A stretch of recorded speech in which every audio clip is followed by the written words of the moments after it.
예, 반갑습니다. 설날 다들 잘 보내셨나요? 너무 많이 드셔서 혹시 탈나신 분은 안 계시나요? 요즘 많이 설 문화가 바뀌어서 음식도 좀 덜 해먹고 건강하게 잘 지내는 것 같습니다. 오늘 이 시간에는 하나님 말씀 통해서 하나님 우리에게 주시는 귀한 말씀을 좀 배불리 많이 먹고 그 말씀대로 살아갈 수 있는 저희들 되길 소원합니다. 이번 주에는 말씀이 열왕기하 4장부터 8장까지였습니다. 아마 먼 길 오고 가시느라 많이 묵상 못 하실 수도 있을 것 같습니다. 그렇지만 다들 어제라도 밀린 숙제 다 해갖고 오셨을 줄로 믿고요. 우리 같이 말씀을 나누도록 하겠습니다. 오늘은 4장에서 8장까지 중에서 특별히 5장을 가지고 함께 말씀을 나누기를 원합니다. 지난주에 사모님을 통해서 엘리사의 이름의 뜻에 대해서 저희가 한번 들었었습니다. 엘리사는 하나님은 구원이시다라는 뜻이고, 엘리사는 평생에 하나님은 구원이시다라는 그 이름을 그의 사역을 통해서 증명하면서 살아갔던 사람이었습니다. 그래서 엘리사는 이번 주에 읽는 동안에도 정말 많은 기적들을 이스라엘 전 지역을 돌아다니면서 많이 베푸는 것을 저희가 볼 수가 있었습니다. 근데 이 기적은 기적을 받는 사람들에게 그냥 축복으로, 기적을 받는 사람들한테 유익으로만 주어졌던 것이 아니라 엘리사는 그 많은 기적들을 통해서 나타내고자 하는 것이 있었습니다. 그것은 영적으로, 도덕적으로 타락해 있는, 점점점 몰락해가는 이스라엘 백성들이 하나님의 능력을 깨달아서 하나님께로 돌아오게 하기 위해서, 단순히 기적을 통해서 과부가 먹을 것을 얻고 죽은 자가 살아나는 것이 그것이 문제가 아니라 그 모든 기적들을 통해서 하나님을 떠난 이스라엘 백성들이, 바알과 아세라를 섬기고 금송아지 우상 숭배에 빠져있는 이스라엘 백성들이 그 살아서 역사하신 하나님의 능력을 보고 하나님 앞에 돌아오게 하시기 위해서 그 수많은 기적들을 베풀며 돌아다녔었습니다. 수많은 증거들을 보임에도 불구하고 이스라엘의 왕과 백성들은 하나님 앞에 돌아오지 않았습니다. 그러자 하나님께서는 이스라엘에만 부어주셨던 그 하나님의 사랑을 바꾸셨습니다. 어떻게 바꾸셨냐면, 이스라엘 너희들만 택했다, 너희들만 사랑한다가 아니라 이스라엘 주변에 있는 모든 나라들, 하나님이 창조해 놓으신 모든 백성들 다 하나님이 사랑하신다라는 것을 나타내기 시작하셨습니다. 그래서 이번 주에는 열왕기 상, 열왕기하를 통해서 계속 이스라엘 가운데만 은혜를 베푸시다가 이제 5장, 열왕기하 5장에 들어오면서는 이스라엘 백성들이 아닌 아람 지역으로 하나님이 그 구원의 촛불을 옮기시는 것을 볼 수가 있습니다. 저희들이 이 말씀을 보면서 참 두려운 것 한 가지는, 하나님은 사랑의 하나님이신데 그 하나님의 사랑은 질투의 사랑입니다.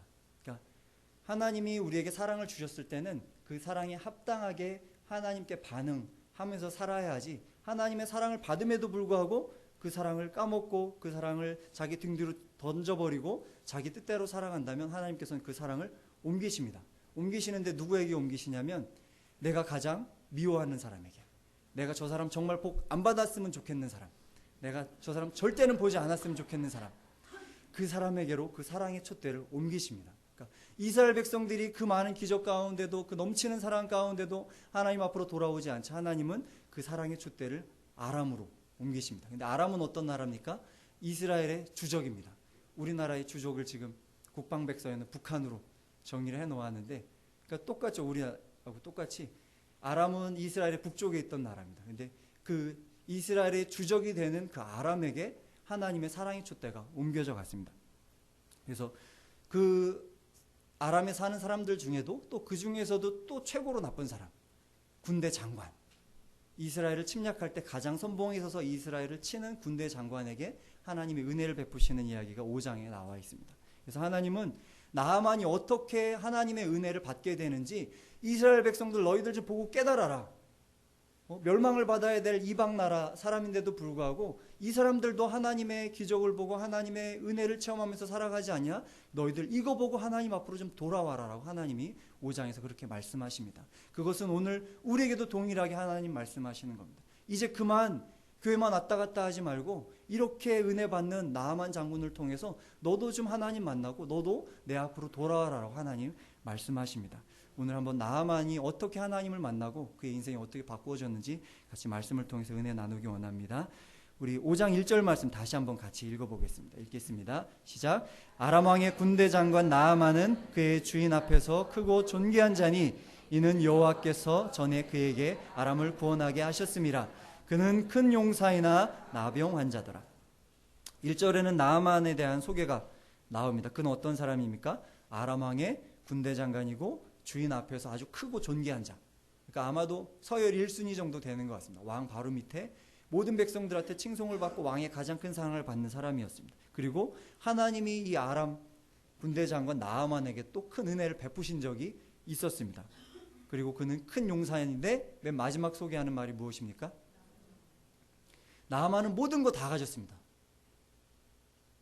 성공할 수 있는, 그러니까 아람이라는 나라에서 성공할 수 있는 최고의 높은 위치까지 올라간 겁니다. 왕 빼고.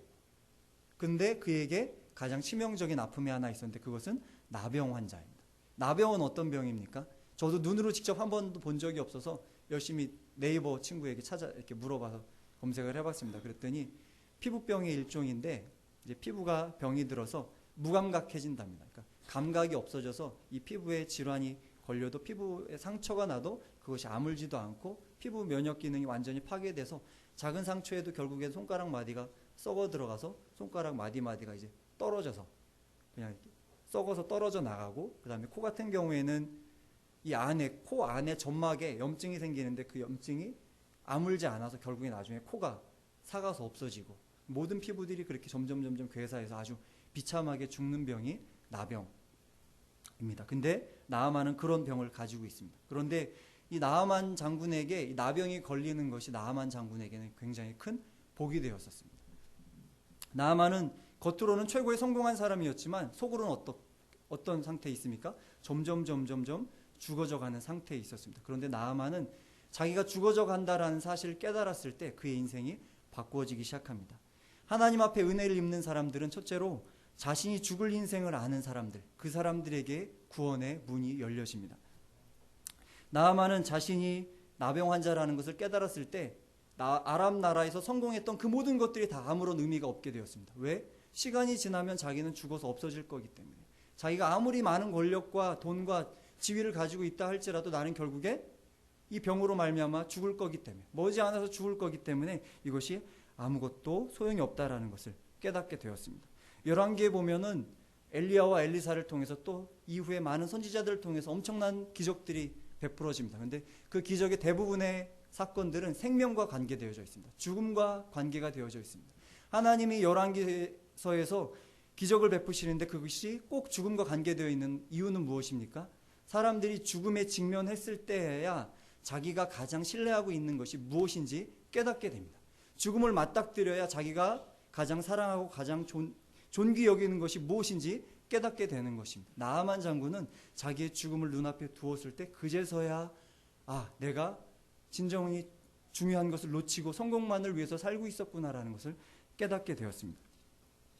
진짜 죽음을 발견한 사람들이 하나님 앞으로 나아갈 수가 있습니다. 그런데 진짜 죽음을 직면했을 때 하나님의 사랑을 깨닫고 하나님의 말씀을 듣고서 하나님 앞에 돌아오는 사람들이 있었고, 열왕기서에 보면 죽음을 직면했음에도 불구하고 하나님의 경고에도 불구하고 끝까지 하나님을 대적하다가 하나님의 진노 가운데 죽음을 당하는 사람들이 있었습니다.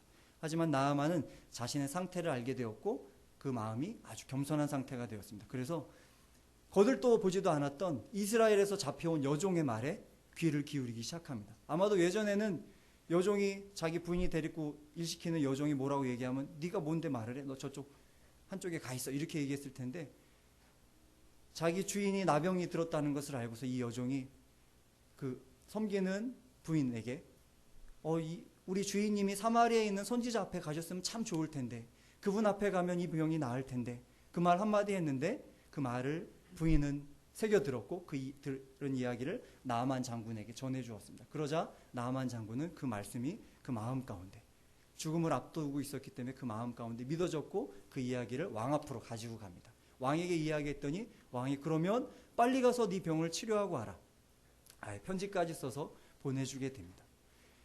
나아만 장군이 죽음을 직면했을 때 그가 나는 죽을 수밖에 없는 사람이라는 것을 깨달았을 때 구원의 문이 열렸습니다. 그렇지만 우리 사람은 내가 한번 깨달았다고 해서 그것이 지속되지 않습니다. 나아만 장군이 동일한 모습을 보입니다.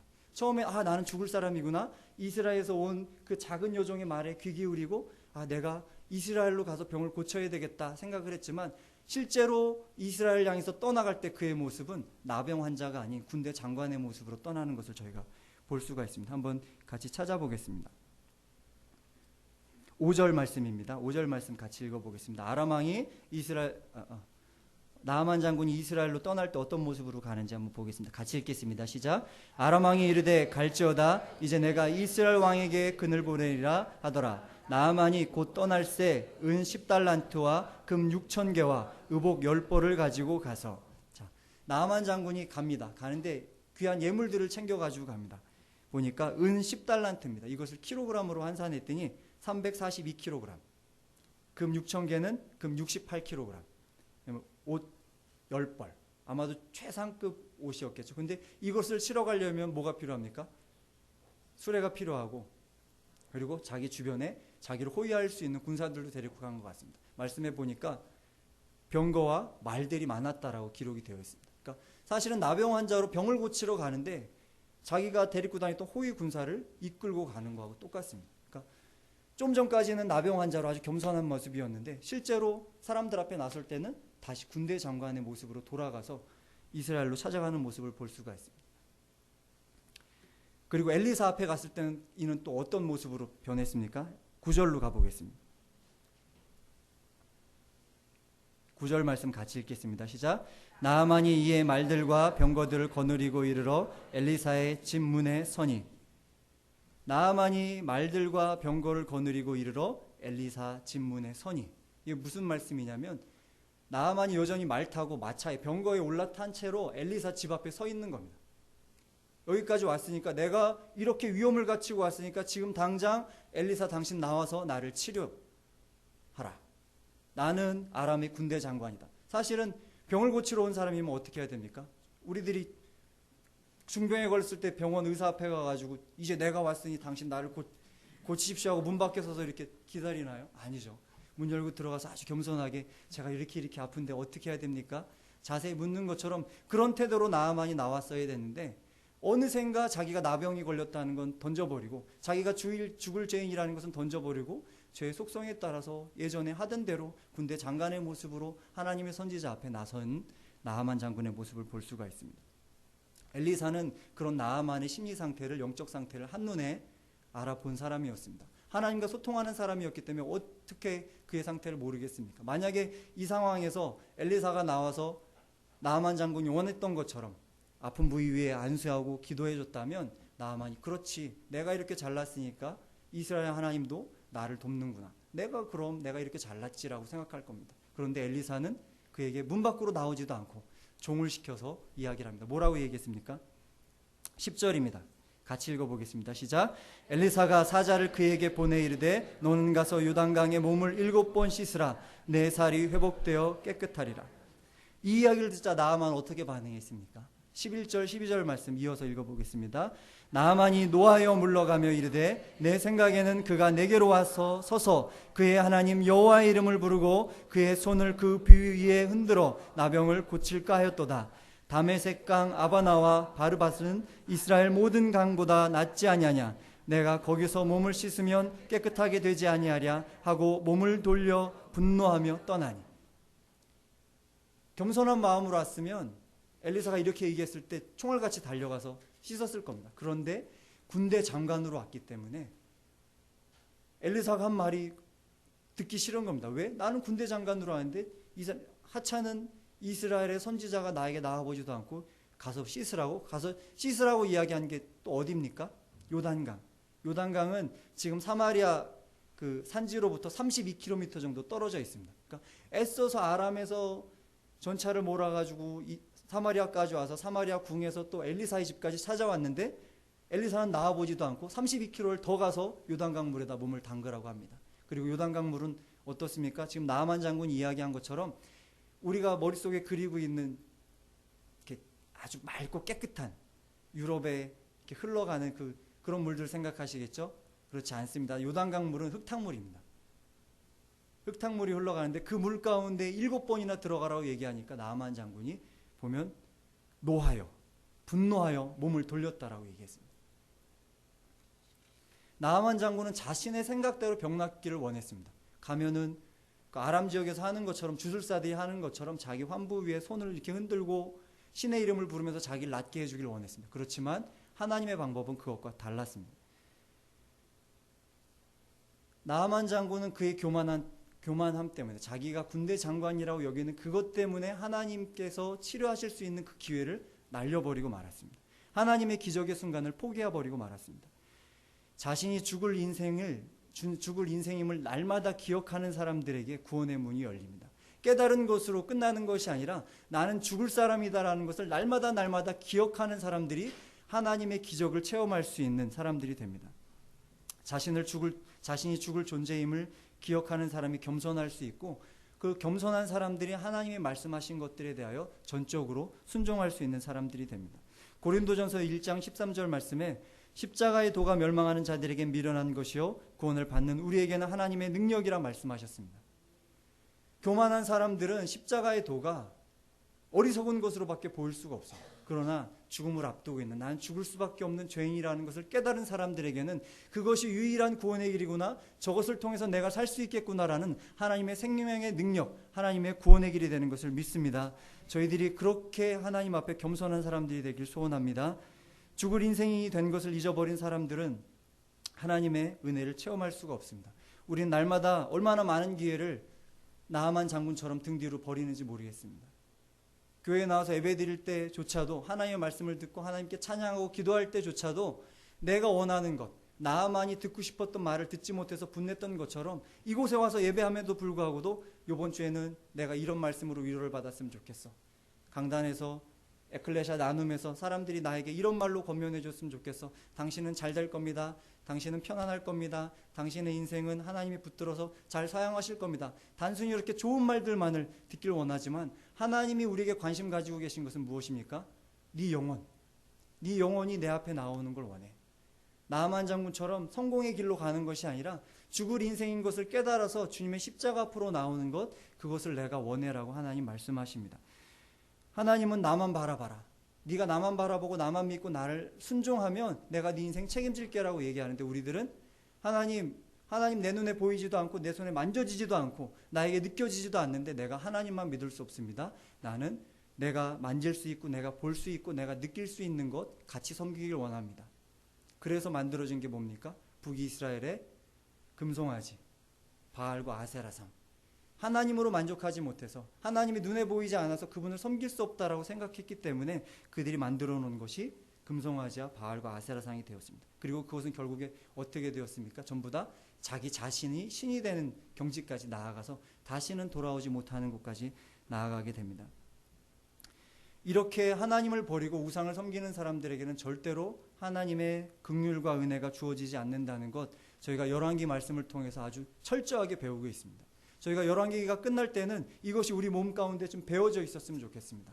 사무엘 상하를 지나면서 하나님의 주권이 우리 마음 가운데 배워져 있다면 열왕기 상하를 통과하면서는 하나님의 말씀에 내가 겸손하게 엎드려야 내가 사는구나, 이것이 내가 죽을 수밖에 없는 죄인이었는데 하나님이 나를 건져내셨구나라는 그 사실이 우리 마음 가운데 깊이 박혀지길 소원합니다. 하나님 앞에서 날마다 겸손함을 유지하는 저희들 되었으면 좋겠습니다. 하나님은 나아만은 자신의 축복의 기회를 차버렸습니다. 13절 말씀 같이 읽어보겠습니다. 13절입니다. 읽겠습니다. 그의 종들이 나와서 말하여 이르되 내 아버지여 선지자가 당신에게 큰 일을 행하라 말하였다면 행하지 아니하였으리이까, 하물며 당신에게 이르기를 씻어 깨끗하게 하라 함이리이까 하니. 나아만은 어리석게도 하나님이 주신 기회를 던져버렸습니다. 그런데 너무나도 감사한 것은 그 옆에 그에게 여전히 축복을 소개해 줄 수 있는, 하나님의 복을 전달해 줄 수 있는 사람들이 붙어 있었습니다. 예전에 아람에 있을 때는 누구였습니까? 그 여종이. 그리고 여기서는 그의 종들이 나아만을 붙들고 늘어집니다. 장군님, 당신 나병 환자인데 어떻게 이거 하란다고 이거 기분 나빠서 포기하고 가십니까? 환자이면 고쳐야죠. 자존심 내버리고 한번 가보시죠. 그에게 권면합니다. 정직한 말로, 아주 겸손한 말로 장군을 설득합니다. 그랬더니 나아만 장군이 그 설득을 들었습니다. 이것이 나아만에게 가장 큰 복이 되었습니다. 우리들도 하나님의 말씀이 나에게 들려지는 그 시간에 내 마음을 고쳐먹고 내가 이 말씀 듣고 내가 살아야지라는 그런 좀 강렬한 열망들이 있었으면 좋겠습니다.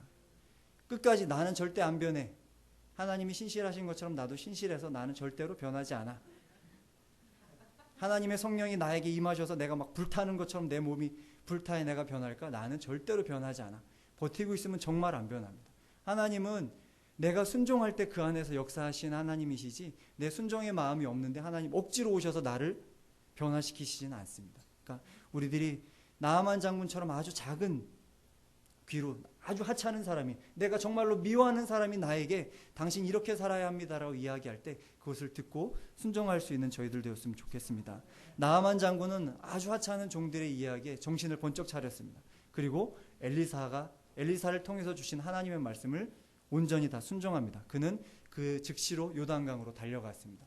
요단강으로 달려갔고, 그리고 엘리사는 7번 씻으라고 이야기했습니다. 그런데 나아만 장군은 씻는 것에 그치지 않고 물속에 몸을 잠궜다라고 기록이 되어 있습니다. 그러니까 씻는 동작보다 더 온전하게 순종했던 모습으로 나아가는 것을 볼 수가 있습니다. 7번 순종했을 때 그의 나병은 어떻게 되었습니까? 깨끗하게, 어린아이의 살처럼 깨끗하게 나았다라고 성경은 기록하고 있습니다. 내가 죽어지는 사람만이, 내가 죽을 수밖에 없는 사람이라는 것을 기억하는 사람들만이 온전하게 순종할 수 있는 사람입니다. 요단강은 하나님께서 지정해 놓으신 장소입니다. 나아만이 구원받기 위해서, 나아만이 치료받기 위해서 하나님이 선택해 놓으신 장소였습니다. 그리고 7번 목욕하는 것도 하나님이 정해 놓으신 방법입니다. 나아만이 순종할 때 하나님이 정해 놓으신 방법에 100% 순종하지 않았다면 그는 절대로 치료만 받을 수 없었습니다. 그렇지만 나아만은 그의 마음을 고쳐먹고 하나님 앞에 온전히 순종하는 모습을 볼 수가 있습니다. 하나님의 기적을 체험하는 사람, 절대적으로 하나님의 방법대로만 살아가는 사람들입니다. 우리가 하나님의 방법대로 순종할 때 잊지 말아야 할 것은 결과는 하나님께 맡겨드리는 겁니다.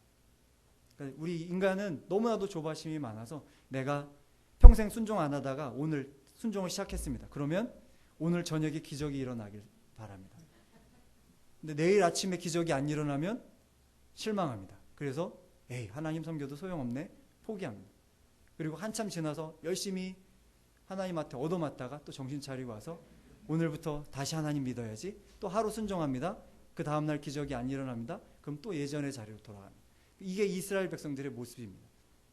우리들은 이렇게 살아가면 안 돼요. 결과는 우리가 순종하는 것, 우리가 하나님의 말씀을 붙들고 살아갈 때 결과는 무조건 하나님께 내어 맡기는 겁니다.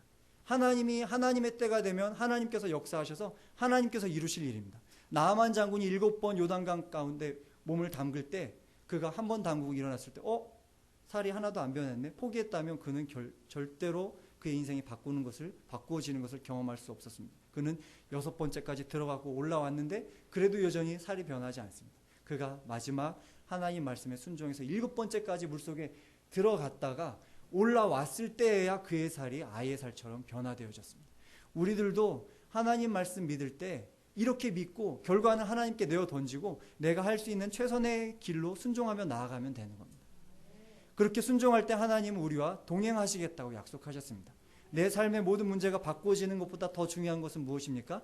하나님이 나와 동행하는 겁니다. 이스라엘 백성들은 그것을 깨닫지 못했습니다.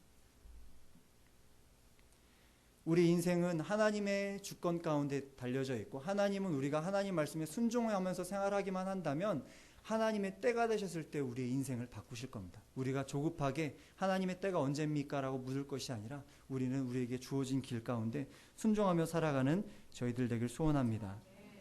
위기는 기회와 함께 찾아옵니다. 열왕기에는 수많은 위기들과 수많은 증인들이 나옵니다. 그래서 위기 앞에서 하나님께 돌아와서 구원받고 회복된 사람들이 있습니다. 그렇지만 위기 앞에서 여전히 내가 생활하던 방식대로, 내가 보고 싶은 것 보고, 내가 듣고 싶은 것 듣고, 내가 하고 싶은 거 하면서 살아가다가 멸망 가운데 들어간 수많은 사람들의 이야기가 열왕기에 기록되어져 있습니다. 저희들 열왕기를 통해서 반드시 배워야 하는 진리 한 가지 다시 한번 말씀드립니다.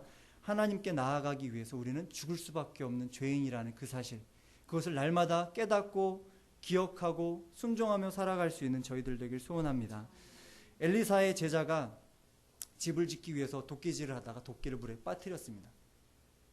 근데 저는 그 말씀을 묵상하다가 도끼가 물속에 이렇게 쭉 이렇게 빠지는 모습을 머릿속에 생각해 봤습니다.